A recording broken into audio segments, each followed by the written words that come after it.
sing. Your river runs with love for me, and I will open up my heart and let the healer set me free. I'm happy to be in the truth, and I will daily lift my hands, for I will always sing of when your love came down.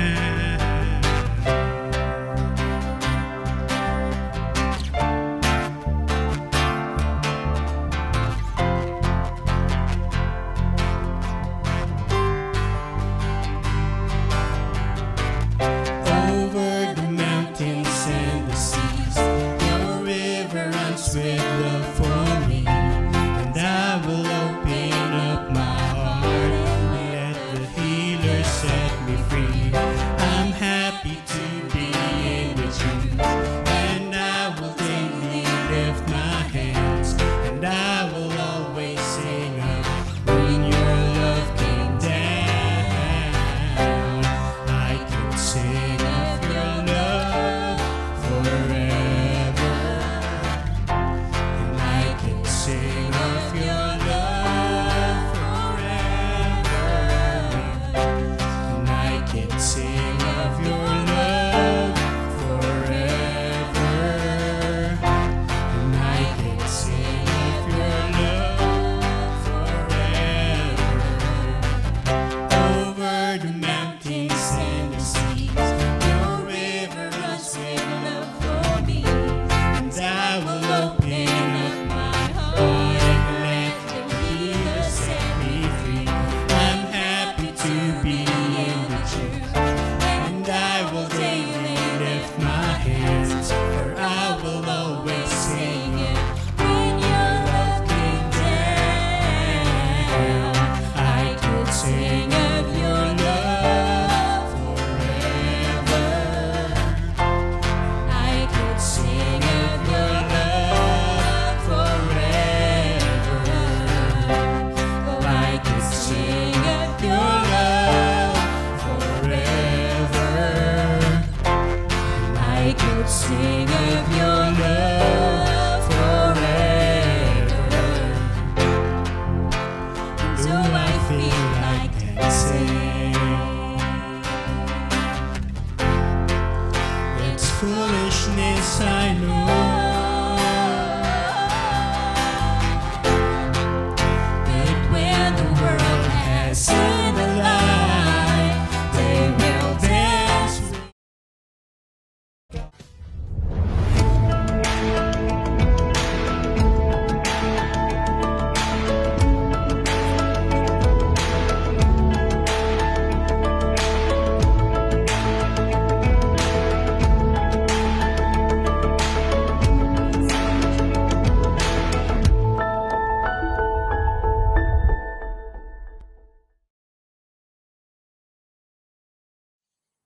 Purihin po ang Diyos sa umaga pong ito. Samahan niyo po akong buksan ng ating mga Biblia mula po sa mga aklat ng awit 92 na may bilang na 1 hanggang 2. At kung atin pong nakita, ganito po ang sinasabi. Ang magpasalamat sa Panginoong Diyos ay mabuting bagay. Umawit na lagi, purihin ang ngalang kataas-taasan. Pag-ibig niyang wagas ay dapat ihayag kung bukang liwayway. Pagsapit ng gabi, ang katapatan niya'y ihayag din naman. Purihin po ang Diyos sa pagkabasa ng kanyang banal na kasulatan. Tayo po ay manalangin. Aming amang Diyos, nagpapasalamat po kami sa walang hanggang kabutihan na ibinigay niyo po sa amin. Panginoon, hayaan niyo po na maipahayag namin kung sino ka sa aming mga buhay. Kung sino po yung Diyos na namatay para po sa aming lahat. Kung sino yung Diyos na ibinigay sa ibabaw ng lupa para po sa ikaliligtas naming lahat. Aming amang Diyos, nagpapasalamat po kami sa pangalan ng aming Panginoon Kristo na hayaan mo ipahayag namin ang iyong katapatan sa aming kalagitnaan. Ang iyong kaluwalhatian ay makita namin magpasawalang hanggan. Na tunay nga po na walang ibang Diyos na aming sinasamba, kundi ikaw, aming Panginoong Hesus. Purihin ka, aming Ama, bumaba, Panginoon, ang iyong presensya sa aming lahat, at maramdaman po namin ang kalangitan mo, Panginoon, ay sumaamin. In Jesus' mighty name we pray. Amen and amen.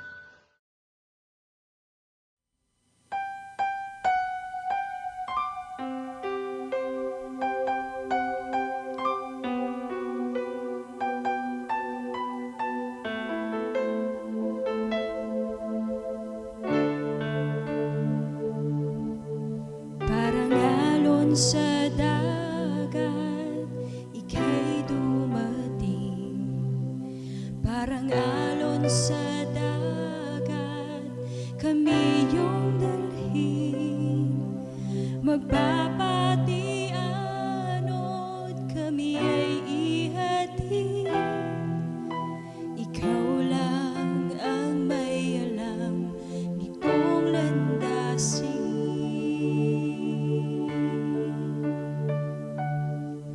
Parang alon sa dagat, ika'y dumating. Parang alon sa dagat, kami iyong dalhin. Magpapatianod, kami ay ihatid. Ikaw lang ang may alam nitong landasin. Kami akayin at iyong dalhin hanggang marating ng lalim ng pintig ng iyong puso na nagsasabi, ika'y manatili sa aking piling at iyong dinggin. Ako'y mahalin at laging sundin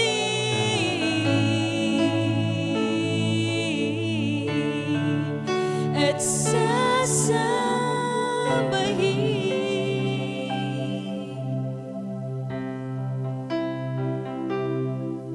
Parang alon sa dagat, ika'y dumating. Parang alon sa dagat, kami iyong dalhin. Magpapatianod, kami ay ihatid. Ikaw lang ang may alam nitong landasin. Kami akayin at iyong dalhin hanggang marating na ang lalim ng pintig ng iyong puso na nagsasabi, ika'y manatili sa aking piling at iyong dinggin.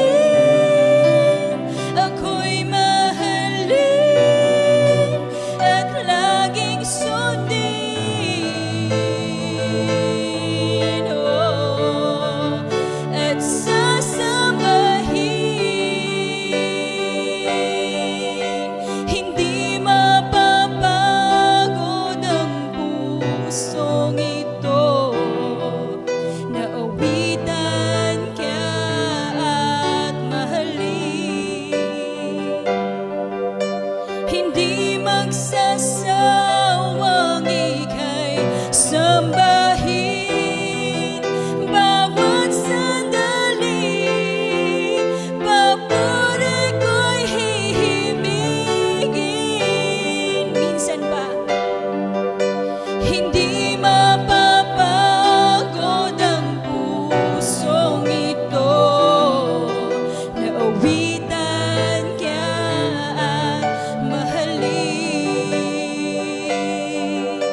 Hindi magsasawang ika'y sambahin bawat sandali. Papuri ko'y hihimigin. Kami akayin at iyong dalhin hanggang marating na ang lalim ng pintig ng iyong puso na nagsasabi, ika'y manatili sa aking piling at iyong dinggin. Ako'y mahalin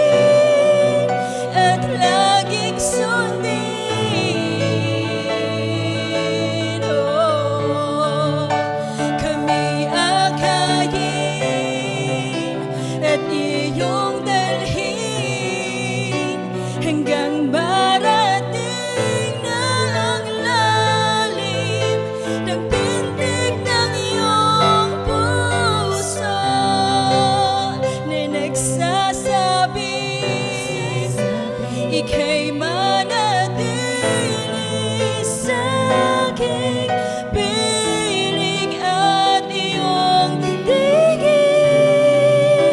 Ako'y mahalin at laging sundin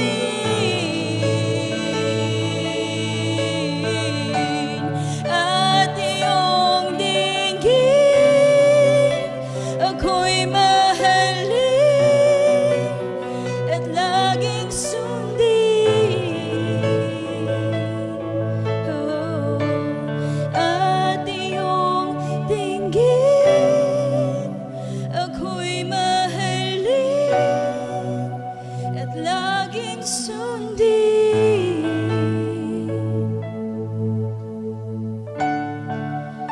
At sasambahin. Hallelujah.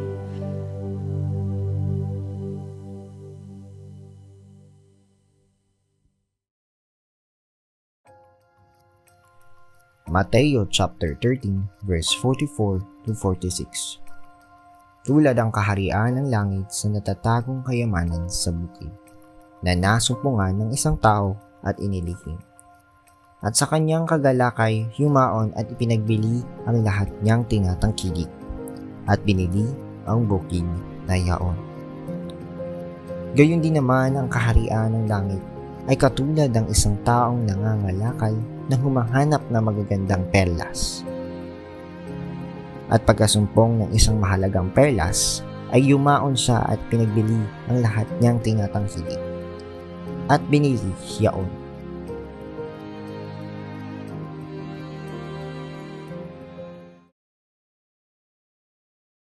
Samahan niyo po ako sa pagbasa sa aklat ng Mateo, chapter 13, verse 18 to 21. Paliwanag sa talinhaga tungkol sa mga hasik. Sabi po rito, pakinggan nga ninyo ang kahulugan ng talinhaga tungkol sa mga hasik. Ang mga nakikinig ng salita tungkol sa paghahari ng Diyos, ngunit hindi nakauunawa nito, ay katulad ng mga binhing na hasik sa tabi ng daan. Dumarating ang masama at inaagaw ang nasik sa kanilang puso. Nilalarawan ng binhing na hasik sa kabatuhan ang nakikinig ng salita at masayang tumanggap nito kaagad. Ngunit hindi ito tumimo sa puso nila, kaya't hindi sila nananatili. Pagdating ng kapaghatian o pag-uusig dahil sa salita, agad silang naglamig. Salamat sa salita ng Diyos. Sambahin ka, O Yahweh, Diyos ng langit at lupa. Sambahin ka, O Yahweh,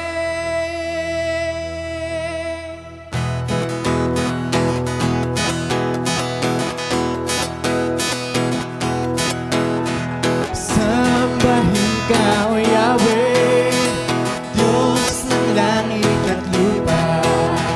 Sambahin ka, O Yahweh, Ikaw ang Diyos na dakila.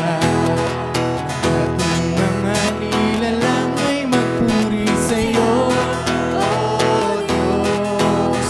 Walang higit sa pangalan ng Panginoong Jesus.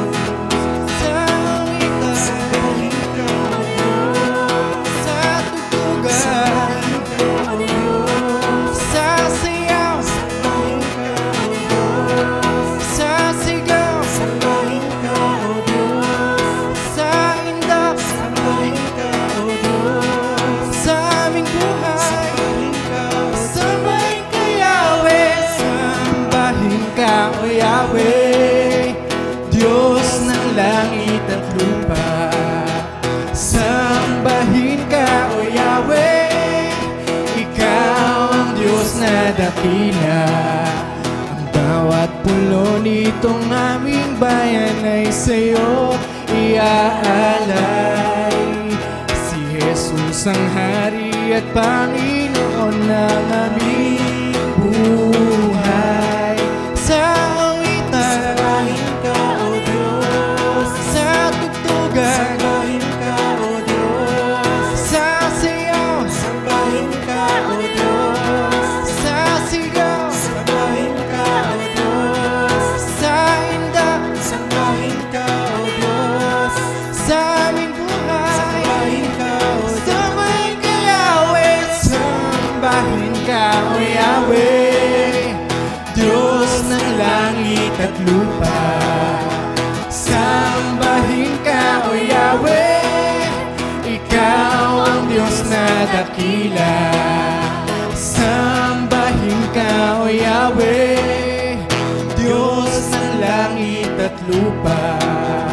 Sambahin ka, O Yahweh. Ikaw ang Diyos na dakila.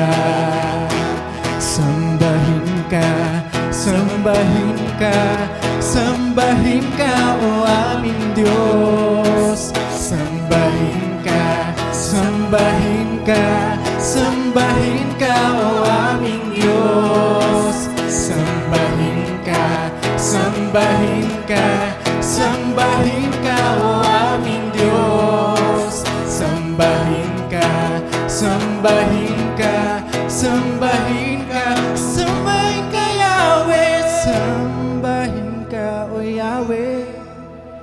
Diyos ng langit at lupa. Sambahin ka, O Yahweh. Ikaw ang Diyos na dakila.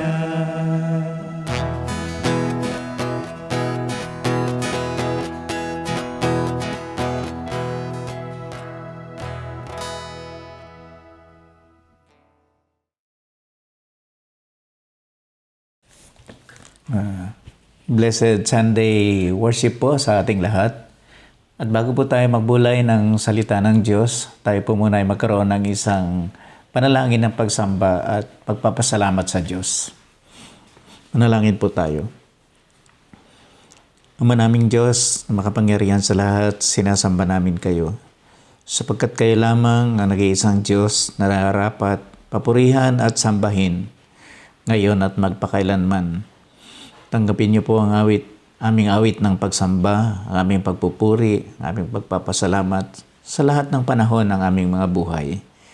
Kinikilala po namin kayo makapangyarihan sa lahat at kaya niyong gawin ang lahat ng bagay sa ikabubuti ng inyong mga anak. Kaya papuri po ay sa inyo lamang. Kayo lamang ang aming patuloy na kikilalaning Diyos na lumikha ng langit at lupa. Muli Panginoon, tanggapin niyo po ang pagsamba ng inyong mga anak sa bawat tahanan ngayon pong araw na ito. Purihin po kayo sa pangalan po ng aming Panginoong Hesus. Amen. Ang ating pong pagbubulayan ngayon ay patungkol po sa maghasik o yung pagtatanim. Yan. Ngayon po maraming mga nagtatanim. At alam po natin na mayroong tatlong bahagi ang pagtatanim. Una po, kailangan mayroong binhi o buto na itatanim. Pangalawa, mayroong magtatanim. Pangatlo po yung lupa na pagtataniman. Yan po ang ating mapag-aaralan dito sa ating talinghaga na sinabi ng Panginoong Hesus na binasa po doon sa Mateo, Kabanatang 13. Una po yung binhi dito sa paglalarawan ng Panginoong Hesus ay ang salita ng Diyos. Tunay po na maraming mga binhi o butong itinatanim, pero po ang pinakamagandang ihasik o itanim ay ang salita ng Diyos. Patuloy na magtanim, mag-post po kayo sa inyong mga media account at ganoon din po sa iba't ibang pamamaraan sapagkat ang pinakamahalagang maihasik ay ang salita ng Diyos sa buhay ng mga tao. Kaya purihin po ang Panginoon kasi po yung binhi na inahasik ang salita ng Diyos na naglalarawan dito ay talaga pong makapangyarihan. At sinasabi na hindi babalik ito sa Diyos na hindi natutupad ang kanyang plinano sa bawat salita na mahahayag sa buhay ng tao. Nais din po natin magpasalamat sa mga naghahasik o nagtatanim sa ngayon ng salita ng Diyos, sa mga magulang na matyaga nagtuturo sa kanilang mga anak, sa mga guro ng salita ng Diyos, at sa marami pa po na naghahasik, at patuloy po kayong pagpalain ng Diyos. At ngayon po pag-aralan naman natin yung mga taong tumatanggap ng salita ng Diyos. At dito nga po sa talinghagang ito, ang una pong naihasik ay nilalarawan nung binhi na laglag doon po sa tabi ng daanan. At ang sabi ng Panginoong Hesus sa Mateo 13 verse 19, kapag ang isang tao ay dumirinig ng mensahe tungkol sa paghahari ng Diyos, ngunit hindi naman niya iyon inuunawa, siya ay katulad ng binhing nalaglag sa daan. Dumarating ang masama at agad inaalis sa kanyang isip ang salita na kanyang napakinggan. So ito po yung unang tao na inilalarawan ng lupa doon sa tabi ng daan. Nakikinig po siya ng salita ng Diyos pero hindi niya inuunawa. Bakit po niya hindi inuunawa? Baka po marami siyang mga iniisip habang nakikinig ng salita ng Diyos. Hindi po siya nakafocus sa salita ng Diyos sa kanyang pakikinig. Meron po siyang mga ibang ginagawa sa pakikinig ng salita ng Diyos. Maring hindi siya seryoso sa pakikinig. Sa magkagayon, hindi niya naunawaan. Kaya po, ang sabi ito, pag nakita yun ng kalaban, ng masama o ng mga masamang espiritu, ay madaling makuha sa kanya at nawawala din. At sayang lamang ang salita ng Diyos na kanyang napakinggan. Kaya po ipanalangin natin ito sa ating mga tinuturuan o sa buhay po natin na talagang pag nakikinig po tayo ng salita ng Diyos ay talagang unawain natin mabuti, ilagay natin sa ating mga puso para ito ay tumimo sa ating buhay, hindi masayang ang salita ng Diyos at hindi masayang sa mga nakikinig, sa ating mga anak, sa ating mga kaibigan o sino man na nakikinig ng salita ng Diyos. Ito po ay talaga pong maging makahulugan sa kanilang mga buhay. Ang pangalawa pong nilalarawan dito ng Panginoong Hesus ay yung lupa na doon na maraming mga bato. Kaya po yung binhi na inihasik ay sabi nga po nahulog sa kabatuhan. At bagamat ito ay tumubo pansamantala, mabilis na tumubo, ngunit ito rin po ay hindi nagtagal. Ito po ang sabi ng Panginoong Hesus, ang katulad naman ng binhing nalaglag sa mabatong lupa ay ang mga taong dumirinig na mensahe, kaagad at masaya niya itong tinatanggap, ngunit hindi tumimo ang mensahe o salita ng Diyos sa kanyang puso. Sandali lang itong nanatili at pagdating ng kapighatian at pagsubok dahil sa mensahe, agad siyang tumatalikod sa kanyang pananampalataya. So, mabilis po ang pagtubo. Masaya siya. Ngunit po dahil po sa panahon ng kapighatian, panahon ng kalungkutan, mga pagsubok, hindi niya ito nakayanan, hindi niya ito pinaglabanan. At dahil po dito sabi siya ay tumatalikod sa kanyang pananampalataya. So nakakalungkot po. Nagsimula na siya sa pamumuhay ng pagsunod sa salita ng Diyos, ngunit nang dahil po sa mga pagsubok, siya po ay hindi nakapagpatuloy. Panalangin po natin na hindi tayo maging ganito.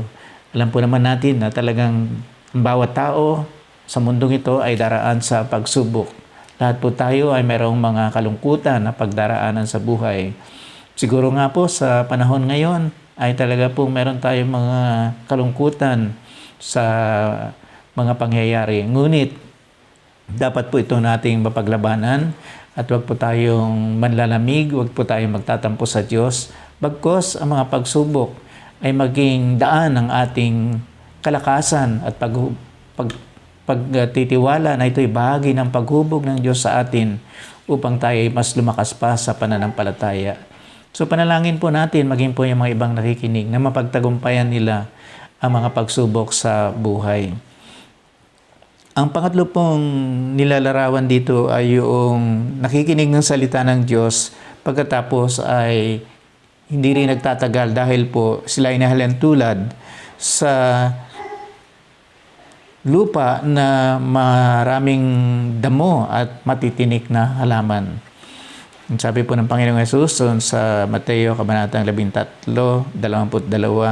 ang binhi namang nahulog sa may damuhang matinik na halaman ay naglalarawan sa mga taong dumirinig ng mensahe, ngunit dahil sa pagkabalisa sa maraming bagay at pagkahumaling sa mga bagay dito sa sanlibutan, ay hindi nagbunga sa kanilang buhay ang mga salita na kanilang napakinggan. So dito po una, nilalarawan din po yung mga tao na dahil po sa kanilang pagkaabala at pag-iisip ng kanilang ikabubuhay sa araw-araw, ang pagpapahalaga nila sa material na bagay, hindi po naman masama yun. Ngunit ito na lang ang pangunahin sa kanilang buhay. Siguro po sa pagising nila sa umaga, nag-aalala na sila kung ano ang kanilang kakanin at di man lang nila buksan, mabigyan ng panahon ang salita ng Diyos na siyang tunay na pagkain ng ating buhay, sapagkat hindi lamang sa tinapay na bubuhay ang tao, kundi sa bawat salita na nagmumula sa Diyos nga po. At dahil po dito, ang salita ng Diyos ay hindi talaga tumubo din sa kanilang mga buhay. So, panalangin po natin na hindi tayo maging masyadong abala sa mga bagay na material. Hindi tayo maging mas mapag-alala sa mga bagay na material. Sapagkat kuminsan ito po ay maaaring makahadlang o maaaring maging tinik sa atin pong paglago sa ating pananampalataya.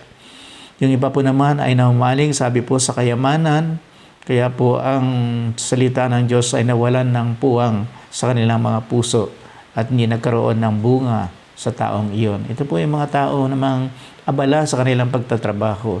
Gusto nila marami pang pera silang kitain sa pang-araw-araw. Hindi po naman masama yun. Ngunit kung ito na nga naging pangunahin sa kanilang mga buhay, ay hindi rin nagiging mabuti. At dahil doon ang salita na kanilang naririnig ay nawawalan din ng kabuluhan at hindi tumutubo sa kanilang mga buhay. Ang pang-apat po na lupa na binabanggit dito ay yung matabang lupa na doon ay naihasik ang binhi at ito'y tumubo. Sabi po doon at tumubo ito at nagbunga ng tag-30, tag-6 na po at yung iba po ay 100%, tag-100. Ang katulad naman ng binhing napasik sa matabang lupa ay ang mga taong dumirinig at umuunawang mabuti sa mensahe o sa salita. Kaya't ito ay namunga ng sagana, may tig sa 100, may tig sa 60 at may tig 30. Kaya po napakaganda ang resulta sa buhay ng ika-4 na nakinig na ito ng salita ng Diyos. Talagang inunawa niya salita ng Diyos. Dumating man ang kalaban, ay kanya po itong itinanggi sa kanyang buhay. Anumang pagsubok, ang dumating ay pinalalangin niya, pinag-pray niya na talagang malampasan niya ito at nalampasan naman niya ang mga material na bagay at anumang mga bagay na maaaring humihila sa kanya para hindi niya mabigyan ng panahon. Ang Diyos at ang kanyang salita ay talaga pong pinaglabanan niya rin ito sa kanyang buhay. Sa magkagayon siya ay naging matagumpay.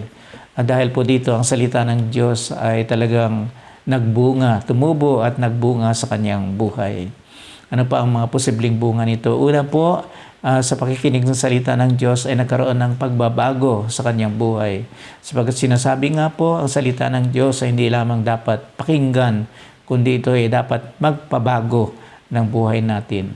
Posible po ang bunga ng banal na Espiritu sa kanyang buhay ay nakikita po. Ang pag-ibig niya sa Diyos ay lalong lumalago, tumitibay, at siya po ay nagiging mapagmahal sa kanyang kapwa. At ganoon din po yung kapayapaan sa buhay, sa kabila po ng kaguluhan sa mundo at sa mga balita sa kapaligiran, nananatili po siyang payapa dahil sa Diyos at sa salita na kanya pong pinanananganan sa kanyang buhay. Ang kagalakan po ay nakikita sa kanyang buhay sa kabila po ng dumadaan siya sa kapighatian. Iniisip niya ito ay pansamantala lamang at ang joy of the Lord, ang kagalakan na nagmumula sa Diyos ay pinipili niyang ipamuhay ito sa araw-araw at ito ay nagiging mabunga sa kanyang buhay. Ang katapatan, ang kabaitan, sinasabi po ang pagiging mapagpigil sa sarili at ang kabutihan ay nakikita po sa kanyang buhay. So marami pong mga bunga sa kanyang buhay. Pwede rin po ito ay bunga ng pagiging masipag sa gawain sa Diyos, na kung meron po siyang kayang maipaglingkod sa Panginoon, ay kanya pong buong pusong ibinibigay para po sa kaluwalhatian ng Diyos, at nagiging mabunga ang kanyang paglilingkod sa buhay, at maging po yung kanyang pang-araw-araw na ginagawa. Tayo man po ay nagtatrabaho, tayo man po ay nasa bahay at nag-aasikaso ng bahay. Kung iniaalay po natin ito lahat sa Panginoon at ginagawa po natin ang lahat ng ating gawain, maging po yung paglalaba, paghuhugas ng pinggan, pag-aasikaso sa mga anak. Kung ginagawa po natin ito, una dahil sa pagmamahal natin sa Diyos at ginagawa natin para sa Kanyang kaluwalhatian, ito ay bunga rin ng ating mga mabubuting gawa na nagmumula po sa tamang relasyon natin sa Diyos at sa pakikinig ng Kanyang salita. So naman po ang ating buhay ay maging mabunga sa Panginoon, at tayo po ay maging katulad po ng taong ito na nakinig ng salita ng Diyos at inunawa niya. So salamat po sa patuloy nating pagiging matyaga sa pakikinig ng salita ng Diyos at pagsasabuhay nito. At panalangin natin na tayo maging mabuti rin tagapaghasik ng salita ng Diyos, at tayo maging mabuting manggagawa ng Panginoong Hesus. So patuloy po natin ang pagpapahayag ng salita ng Diyos kahit po sa ganitong kapanahunan, at magbunga po ito ng marami pa sa ating mga buhay. So pagpalain po tayo ng Diyos sa ating pakikinig ngayon, at nawa po sa buong buhay natin ay maging mabunga pa tayo. At panalangin natin yung ating mga mahal sa buhay at mga ibang tao na sa kanilang pakikinig ay magbunga din ang salita ng Diyos sa kanilang buhay.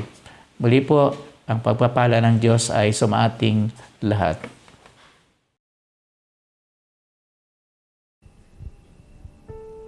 Patuloy nga po nating awitan ng Diyos, at patuloy nga po tayong lumapit sa Diyos at ibigay ang nararapat sa Kanya.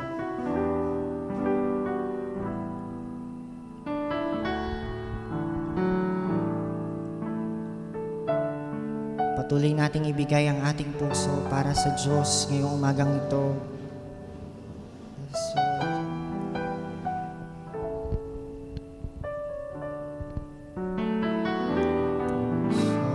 dalisay ang aking nais, nalikhain o Diyos para sa akin. Pusong dalisay ang aking nais, nalikhain o Diyos para sa akin. Isang pusong tapat na sa'yo'y nagmamahal, isang pusong na sa iyo'y walang alinlangan, isang pusong itinitibok na ika'y parangalan. Handog ko'y pagpupuri sa'yo lamang, Jesus.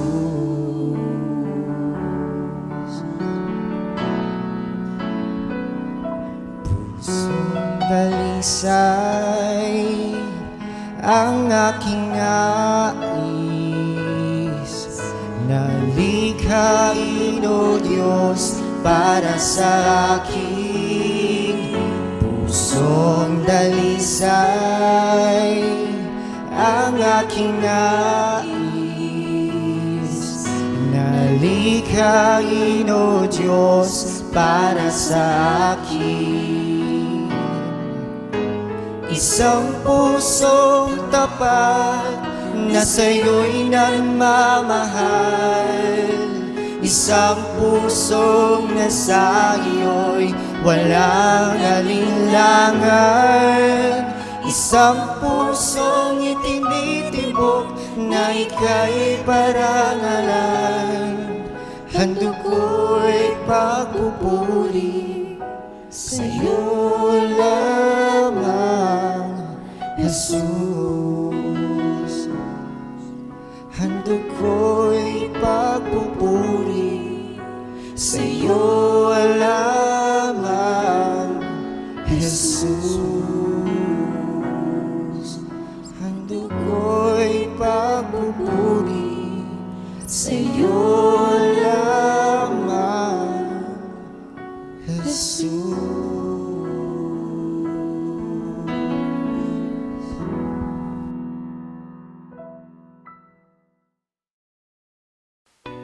Patuloy nating ipamuhay ang mga sumusunod sa sama-sama nating paglago sa relasyon sa Diyos at kapwa. Worship o pagsamba. Pagbibigay galang sa kataas-taasang Diyos. Ang Diyos ay espiritu kaya dapat sambahin natin ang Panginoon sa espiritu at katotohanan. Devotion o pagbubulay ng salita ng Diyos araw-araw, sapagkat hindi lamang sa tinapay nabubuhay ang tao, kundi sa bawat salita na nanggagaling sa Diyos. Discipleship o pagsunod sa Panginoong Hesus. Sinabi ni Hesus sa kanyang mga alagad, ang sino mang nagnanais sumunod sa akin ay kinakailangang itakwil niya ang kanyang sarili, pasanin ang kanyang krus at sumunod sa akin. Mission o paghayo. Upang ibahagi ang mabuting balita ng kaligtasan. Subalit tatanggap kayo ng kapangyarihan pagbaba sa inyo ng Espiritu Santo, at kayo'y magiging mga saksi ko sa Jerusalem, sa buong Judea at sa Samaria, at hanggang sa dulo ng daigdig. Prayer o pananalangin na siyang pakikipag-usap sa Diyos. Magalak kayong lagi, palagi kayong manalangin. Offering o paghahandog. Ang patuloy natin na makapaghandog tayo sa Diyos. Tandaan ninyo ito, ang nagtatanim ng kakaunti ay aani ng kakaunti, at ang nagtatanim naman ng marami ay aani ng marami. Ang bawat isa'y dapat magbigay ayon sa sariling pasya, maluwag sa loob at di napipilitan lamang, sapagkat iniibig ng Diyos ang kusang nagbibigay ng may kagalakan. Magagawa ng Diyos na pasaganain kayo sa lahat ng bagay at higit pa sa inyong pangangailangan, upang may magamit kayo sa pagkakawang gawa.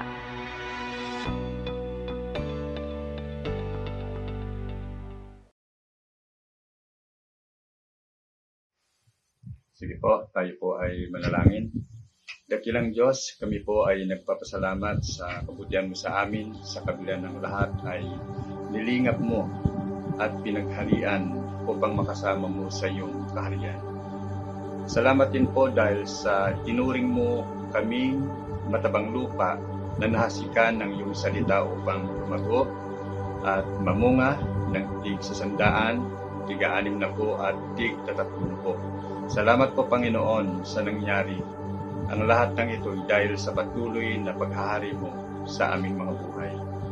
At gayon din po o Diyos, tinataas din po namin ang aming iglesia na patuloy mong katagpuin ang lahat ng pangangailangan at ingatan sa lahat ng anumang karamdaman, maging matatag sa buhay pananampalataya at makapagpatuloy sa paglilingkod sa Panginoon, sa iyo, Panginoong Hesus. Gayon din po sa aming bansa, patuloy din po namin na tinataas ang kagalingan ng lumalaganap na sakit dito sa aming bansa na huwag mong hayaan ang iyong mga anak na madapuan ng anumang klase ng sakit at virus na lumalaganap po sa aming panahon ngayon.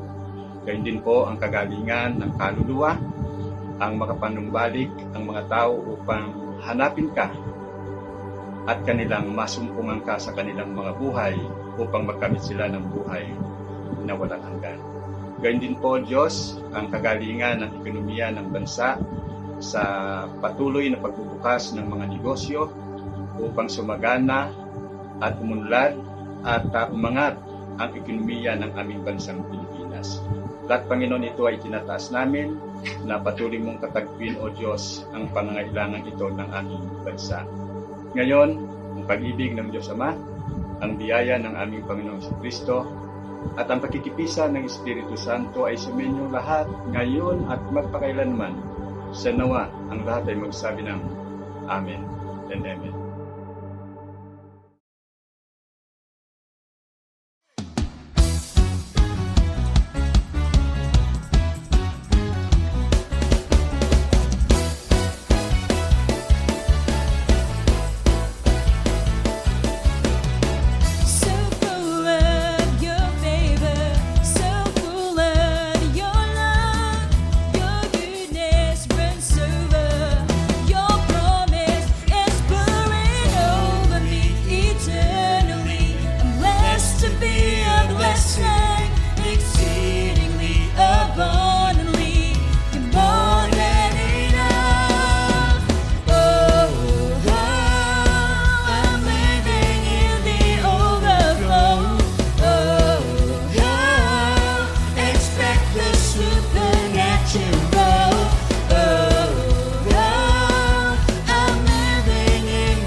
blessing exceedingly abundantly. You're more than enough, more than enough. Oh, I'm living in the overflow. Oh, expect the supernatural. I'm living in the overflow. I'm ready for a miracle for you, my God. More than enough.